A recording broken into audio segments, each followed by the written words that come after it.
عاش يا حاج، اتشرفت بيك ثانية بس ثانية بس، لا فكر. فكر.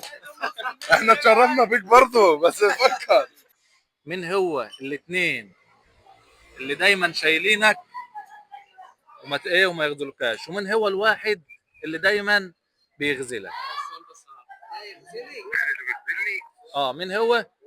والاتنين اللي دايما واقفين معاك في كل مكان ومفيش واحد فيهم يغزلك.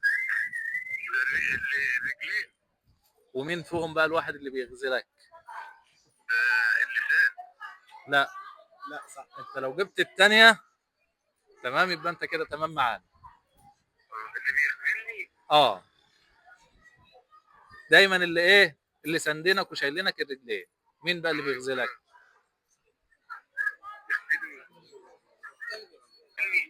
اللي يشيلك رجليك، اللي بيغسلك الحاجة اللي ما ينفعش هنقولها في النص برضه. ايه ممكن يغسل له النظر. الايه؟ النظر في العين. لا، على فكرة هي حاجة سهلة جدا جدا وكل الناس عارفاها. الاتنين اللي مش بيغزلوك في اي مكان رجليك. ايه بقى الحاجة اللي دايما بتغزلك؟ حاجة سهلة جدا.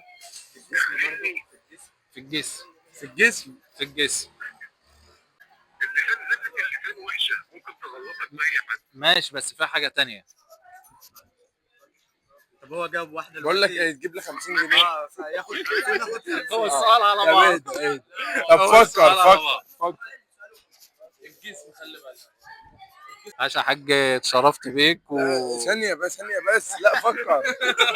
فكر. احنا اتشرفنا بيك برضه، بس فكر.